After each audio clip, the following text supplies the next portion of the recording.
there is a knowing in people. There is a sense of direction in people. There's an inclination in people. And if they learn to follow and distinguish that, regardless of whether they happen to be comfortable or uncomfortable in the moment, that's what will take them where they want to go. So it isn't about how you feel in that sense. It's just about, am I doing what I'm drawn to do? And we just underestimate the power of that. And here's my theory. This is just a theory. I think the reason it makes such a difference is people are drawn to the aliveness. They're drawn to the freshness. They're drawn to the authenticity. They're drawn to the love. That's what draws them to you, not your clever letter, not your clever marketing plan, not your clever sales pitch. They might put up with that if that's what they have to go through to buy from you. But what they're drawn to is that spark.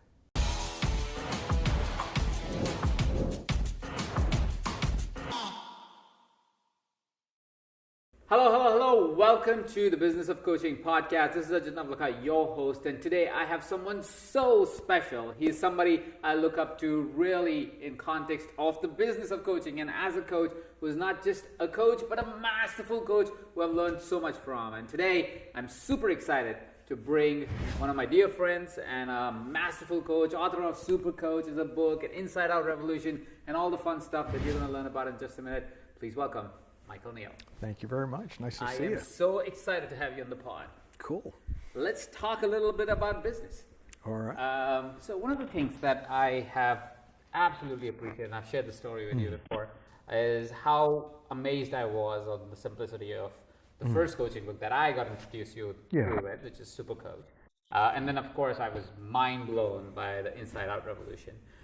How did you get started in the business of coaching? And let's have that conversation of you starting with the whole dialogue around NLP and the stuff that you did before. Well, so back when I was learning NLP, it was taught for therapists. So even though I never was interested in being a therapist, I trained in NLP for myself, and then I thought, I guess I'm supposed to be a therapist. So I set up, and I remember my first, therapy sessions, I kind of specialized in helping people through panic attacks and phobias and all that. And I got to a point where I really didn't like charging people money who were in pain to get them out of pain. I respect it as a field, but it didn't sit with me. I was never going to grow a big business doing it because I felt bad. I was like, if people need help, I want them to get help. But when I found out that there was this profession called coaching where you could help people who didn't necessarily need your help, but could do better with it, who were already doing well, but could take things to another level. For whatever reason, that sounded like a great idea, and I knew that was a scalable business model. It was like, there was, if I'm helping somebody make an extra 10 million or 50 million or 100 million, I have no problem being paid. If I'm just helping somebody who's in pain get out of pain, I would do that for nothing. And so it just made more sense to me, even really as a kid when I started out, that, okay, here's a business model I can get behind. And that was when I started coaching back in the early 90s. That's awesome. And if I was to, so what we talk about at the Business of Coaching podcast is, firstly, we always like to start with what was that personal transformation that happened that allowed you to really question how you were doing business or what the business even was, like kind of some paradigm shift or reality that changed. There've been a few. The reason I'm laughing is because it's kind of embarrassing that I didn't really actually consider myself to be in business until about 2015. Even though I've been doing this since 1990, and I'd been making millions since the mid-2000s, I still didn't think of it as a business. It was just like, in my head, business was this thing that other people did. So we can get to when I actually started thinking of it as a business, but the first big breakthrough I had with it, when I went from kind of 33 pounds per session, which is about $50, to actually charging like $500 and things like that, was I worked with a coach, and they said to me, you seem to have an addiction to flying under the radar. And I was like, what do you mean? And she was like, well, you've helped these people and you've helped these people and you've worked with a lot of famous people, but nobody knows who you are. It's like you're hiding. And I was like, oh, well, yeah, I mean, that seemed true. And I went, well, okay, I'll fly over the radar. She's like, no, that's the same thing. It's still off the radar. and I really kind of sat with it. And I realized that I had this ridiculous fear. I see it now as ridiculous. At the time, I thought it was a very sane fear, that if I became successful, I was going to start doing drugs and cheat on my wife. And the only sense I can make of it is I had some clients who were really successful and did drugs and cheated on their wives. Like, it wasn't completely random, but it was kind of random. Mm-hmm. And the day I got over it was I was parked near a friend's house in West Hollywood, and this girl starts walking. I'm parked on a hill. This girl starts walking towards me, stripping, like literally taking her clothes off and walking towards me. And I'm totally disoriented. And then I suddenly saw there was a film crew, and they were obviously filming a porno, like on the street. And something about the ridiculousness of it, I went, oh, I don't like drugs and I don't want to cheat on my wife. I mean, it was just that. It wasn't like some big, intense process I went through. It was just, I was kind of shocked. And it was funny, literally within a week, I had my first six-figure contract. I had my first European contract. I got a big training company with a major, and it was almost like all that stuff had been waiting for me to get over it. Like, I think if I hadn't already put in 7-8 years of coaching, that wouldn't have happened. But it really felt like that. Like I had been the one holding it back, because it was quick, the turnaround. And I've had a few of those over the years where I get to a certain plateau, and I think it's, well, I guess this is as far as you can go. And then something changes in me, and a whole other level of client, a whole other level of business comes in. And like a second one, I mean, if you want. So my big dream was to make 7 figures. Like that was the magic number. And I really was like trying all these strategies and all these things to do it. And I didn't think I would do it because I thought of myself as an almoster. I don't know if you've ever heard the classification, but there are losers, winners, and almosters. Mm-hmm. And I was an almoster. Like, wow, he was almost great. Wow, he almost really succeeded. Wow, he almost made a lot of money. Like, that's how I thought of myself. And that year, I actually did it. I crossed the 7-figure barrier, and my first thought was, I guess almosters can be millionaires. It didn't change my beliefs at all. And that was interesting to me, because I thought, oh, well, I need to believe in myself, and I knew I didn't do that. Like, I did as a coach, like I knew that I was really good at helping people, but I never believed in me, like that I was any good. It was just, I knew that I could help people. And so it's been a bunch of little progressions like that. And then the big one I was saying in 2015 was when it finally dawned on me that I actually was in business, and I actually kind of knew something about business, and I actually liked business. Because I used to say all the time, well, I mean, if it was my business, I wouldn't do it like that. And then one day somebody said, isn't it your business? I was like, I guess it is. And I mean, it was. And so we had this big business plan. We were going to expand. We were going to create an associates model where I was going to have associates, and because I had a lot of exposure through my books and things, then I would get the clients, but then I would have other people do a lot of the lower level work, and I'd do the higher level work. And it was all worked out. We had a big meeting. We had a team of 7 by then, and everyone's like going, oh, and we're going to make this much in the first year and this much in the second year, and everyone's excited. And the whole meeting, I can feel my heart sinking, like proper despair. And I was like, I knew enough to not say anything, because I thought, well, maybe I just need to sleep on this. And I woke up in the morning and I was just clear as anything. I didn't want to do it. Like, it was a business that might have worked, but I had no interest in it. And that was the morning where I went, okay, I actually do know what I want to do. I don't know if it's viable, but I know what I want to do. And I called everyone, and 3 of them left, and I got rid of 1. and the rest of us started building this new business, and it was touch and go for probably about 6 months. Like, we were really flirting with not making it financially. And then when it turned, though, because our hearts were in it, it has gone up and up and up ever since. And I love it. I absolutely love it now. So that's beautiful. What is it that got you to realize these different elements or different events? Like, what was it that was present to you at that time? What I hear you say is there were, of course, personal transformations that led to a business transformation, right? There was personal realizations that led to a business realization. What is it? If anybody that's watching and listening right now, right, they're going, "That's great for Michael." What is it? What is it, or how is it, or is there something that I can do about having those realizations being more present to me? Because if it is present to us, there's likelihood we could work on it. Well, I think almost nobody believes that you can do what you really want to do, follow your inclinations, and be successful. Everyone thinks if you want to be successful, you got to put your inclinations aside and follow the formula. And there's a lot of disagreement about what the formula is. And there's plenty of people selling you the formula. But you got to find the formula and follow the formula. And that's why I thought I hated business, because I thought business looked like other people's formulas. And I never wanted to do that. And I feel like I was the last one to the party. Like, I was so slow to get that, well, why don't I just do what I really want to do and think is a good idea? And if it doesn't work, at least I'm going down with my own ship instead of going down on somebody else's. And so that's the thing that I think I would encourage anyone who's trying to go to the next level, whether that's 0 to 60 or whether that's, up and up and up, is what would you love to do? Like, you got a reasonable shot, because if you love it, you show up different. There's a different energy behind it. If you are in love with what you do, there's not a rush.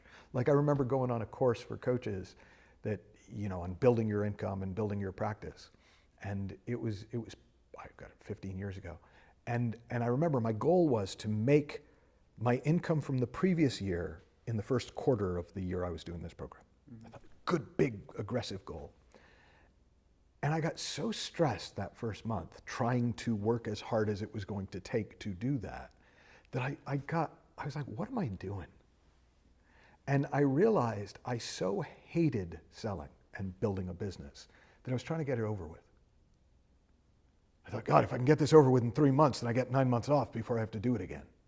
And so that made no sense to me, like, once I realized that's what was going on. And so I went, okay, what if my goal was to fall in love with growing my business as much as I love coaching? And once that happened, it wasn't a rush. And in fact, I did make the previous year's income in about 7 months, but it was fun because I was in love with it and not dreading it, trying to make myself do it, trying to force myself to do it. Like, this is a problem for me with motivation and discipline and holding people's feet to the fire. It's like, if you're doing something you love, you don't need to do that. Like, nobody has ever had to threaten me to get me to sleep with my wife. It's like, we're good, right? But all this stuff about business, it's like, no, you gotta do it, you gotta work it, it's like, it's exhausting before you even do anything. And I guess that's just the thing that, to me, I've learned is the universe is a lot kinder than we think. And actually, it responds to love. It responds to enjoyment. It responds to the creativity that comes when you take your time, as opposed to the desperation of, gotta get there, gotta get to the next level, gotta get to the next level, gotta get to the next level. And I just, and maybe it's just getting older as well, but I realized at a certain point, it had gotten so stressful that I said to my wife, look, I will do this until we hit this level, and then I'm quitting. I'm gonna go try and write fiction or something, but I'm not gonna work past that point. And then I again had that, well, wait, something's wrong with this. And then it was like, oh, well, what if I loved it? What if I did it in a way that I loved? And so I've been obsessed with sustainability for the last 7, 8 years. And I'm only doing things that I think I will want to keep doing or could keep doing, as opposed to things that will get me to the next level and then I can decide. Mm-hmm. And it's like I've lost the love of the push, but I've fallen in love with the updraft. It's beautiful. I was just lost in that conversation for a second because I was like, wow, that's beautifully said, and I didn't want it to end. So I wanted to keep talking. But if I was to ask a question that may be for individuals who are just starting out, or individuals that are still in the push, or are taking business from that approach. Consider me, I take it from that approach as of now in my life. and I will definitely consider what you just said, what would you, not necessarily what would you say, but what would be your thought for somebody who's starting out, somebody who's in the push, somebody who's trying to get to the next goal, to consider, to advise, if nothing else, to go, hey, why don't you think about that, and that would help. Are we talking business generally or coaches? Business generally as well. Yeah, yeah. Well, no. So in business generally, see, somebody could hear what I just said and went, "Oh, I'm not supposed to push." Hey, if you love pushing, push your ass off, right? It's not about you should be more gentle or you should go slower or not necessarily. Like going fast is really cool too if you're into it. So the biggest thing is to stay with yourself over the right way. You know, I always remember when I was a kid, we used to go hiking a lot and we'd stay in these mountain cabins. And I always remember I was probably 6 years old, and they taught us the right way to make beds. And they said there's the right way, the wrong way, and the AMC way. And that always kind of stuck with me. And it's like, I think it's the same with growing a business. There's the right way, the wrong way, and your way. And the right way is not going to help you, and the wrong way is not going to help you, but your way will, because you'll go on a learning curve. And even if your way is stupid to start with, it won't stay stupid. So it really is just stay with yourself. Keep checking in. Not how am I doing, but am I loving it? Does this make sense to me? If it doesn't make sense to you, why are you doing it? Well, Ajit said to. Well, Michael said to. Well, no, please God, no. like if it makes sense to you, do it. Some of what you do will work, some won't, you'll learn. Mm-hmm. And then you'll get to another level and new things will make sense to you. And I don't mean don't take input, but there's a big difference between taking input, listening, and trying to do what someone else has done. As a follow-up, I do, and this is, I'm assuming that that you're not saying not to learn from others, you're just saying adapt. No, I'm absolutely, no. Learn from others in the sense of let other people's experience spark yours. Mm-hmm. Let it spark your ideas. Let it spark your insights. If somebody does something you think, that's cool, I want to try that, try it. But don't do it because, well, they did it and they're successful. First off, sadly, a lot of people who are successful aren't, right? I've had the fortune and misfortune of working with a lot of really successful broke people. Mm-hmm. So there's that. But even the ones who really are successful, it worked for them because they're them. You're not them, right? Something that you would love, I would probably find awkward. There are things that I love doing that you would probably go, turn your face up at. But they're perfect for me, and yours are perfect for you. So people can be inspired by us. They can have a catalytic experience. We can say something that sparks an idea for them. But that's completely different than them trying to do what we did, hoping that they'll get the same result we got. So I have two follow-up questions to that. Firstly is how or what would you suggest in context of learning is, say people look at what Michael's doing, they're inspired by it, they come work with you or listen to you on this show or some other show or whatever that is the modality that they engage with your learnings. How should they listen for advice or strategy or blueprint or whatever you want to call it, so they can be present to what is also true for them? Well, I think the problem is in the question. I don't think it's helpful to listen for strategy, blueprint, process. I mean, it might be for something like, hey, how do I put a spreadsheet together? Like, well, you can look, basically, if the answer's on Google, cool. Like, then there's a strategy. If every Google entry is pretty much the same steps, like, I was trying to figure out how to get a screenshot on my Mac, perfect, follow a strategy. But if it's how do I grow my business? How do I get more clients? Things like that, strategies and blueprints take you in the exact opposite direction. Because you're not checking in, well, what makes sense to me? What would I like to try?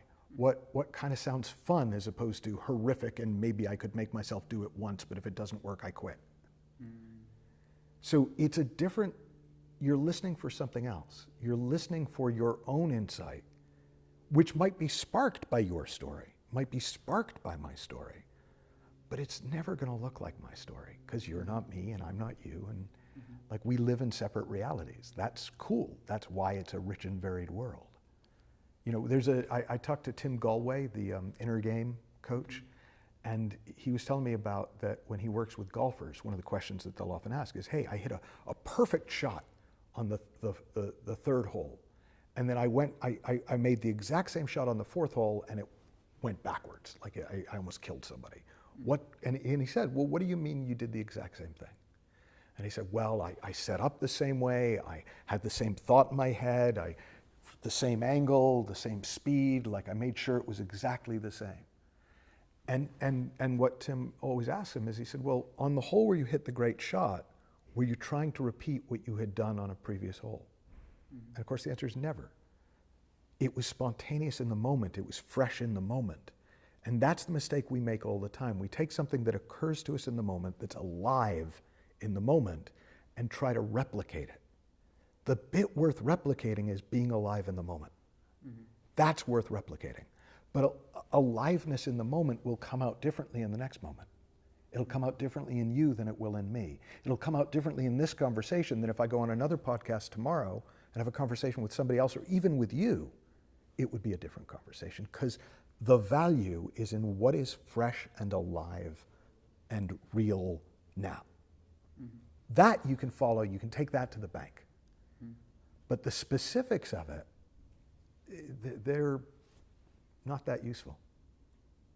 So related question, which is the second part of the question that I wanted to ask is, where is it, and if that is even, let's see where the question goes, right? So where is it where you go, this is where I am, because there's a lot of dialogue that we are having is about finding the comfort of, not comfort necessarily, but finding the truth of where you are and what you want to be.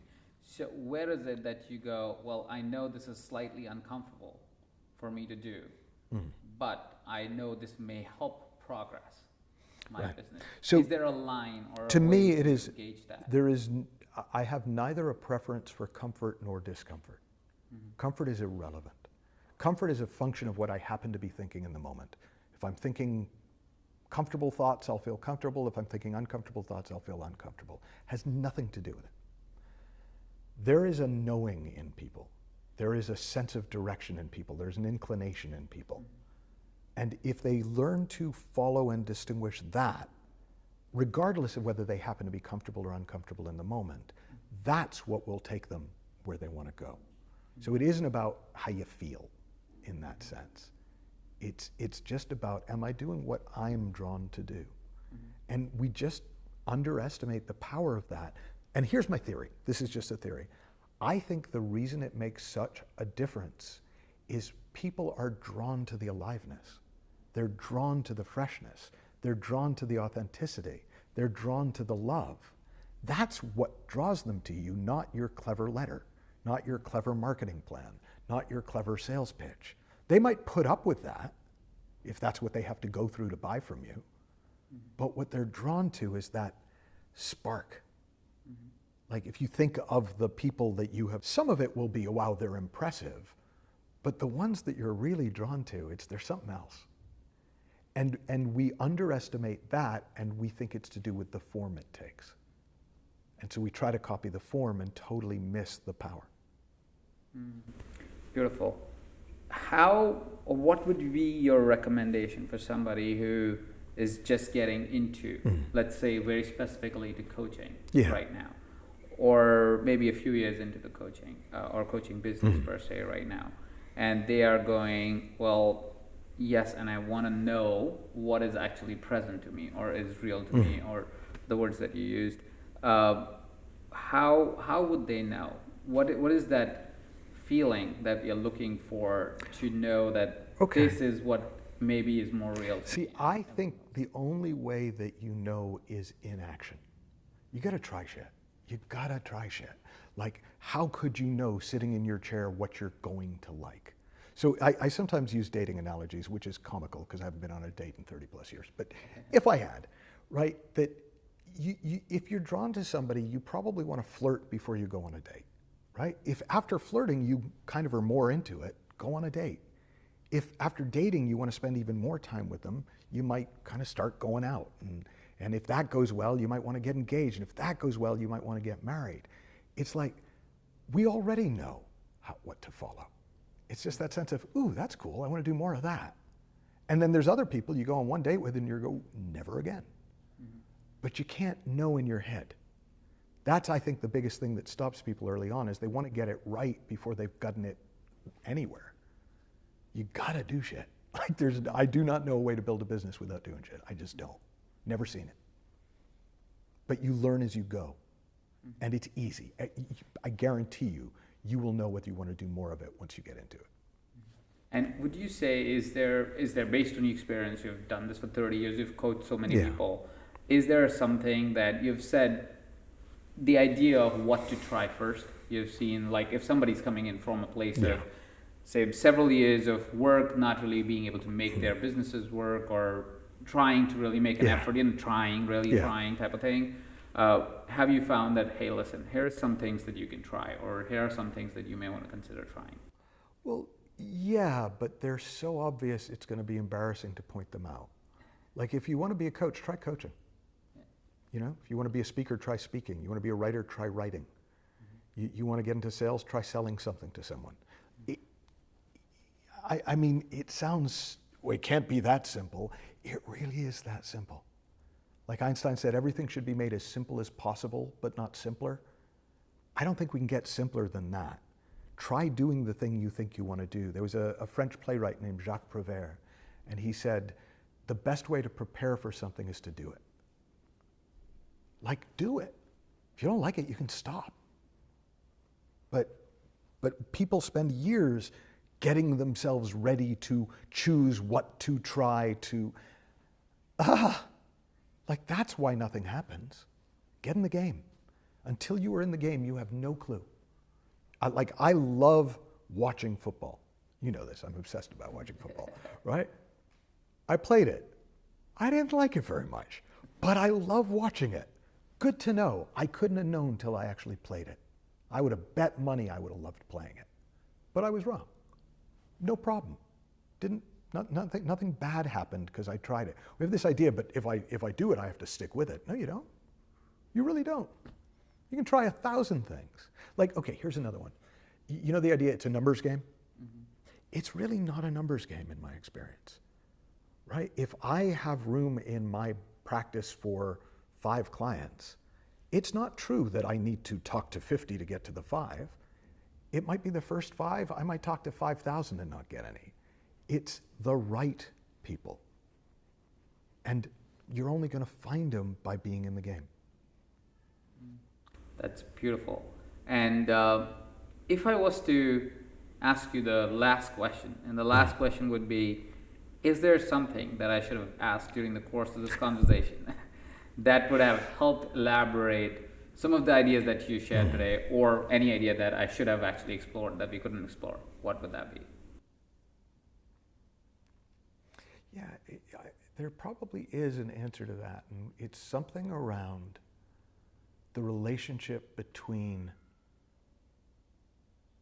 presence and impact. Mm-hmm.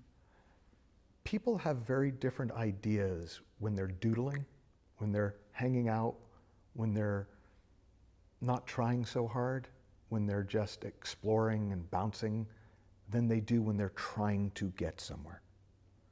The mind doesn't actually work very well when it's over-focused. It's like there's this thing, purpose tremor. If you try to thread a needle, everybody gets the shakes. Well, it's the same thing with launching a business. If you try too hard to get it right, you're not going to get anything.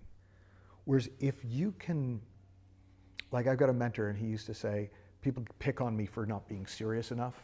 And I say, they don't understand. I'm serious, but without the feeling, right? People make this so heavy.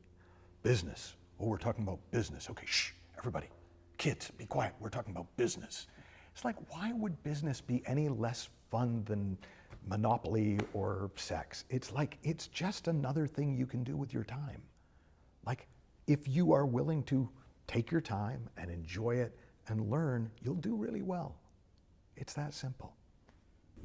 Thank you so much for sharing that. And that's a beautiful note and a wonderful note for us to end this conversation. Thank you so much for taking the time, Michael. To know more about Michael, go ahead and find the links to Michael's websites and wonderful books that Michael has written in the past. If you love this conversation, go ahead and hit the like button. Share with us what was the key insight that you learned from this conversation in the comment section below. If you are not yet subscribed to this channel, go ahead and find that red button that is right there. Go hit that so you can get a notification every single time we post a new video. So go ahead and hit that subscribe button. Thank you so much for watching. Have a fantastic day.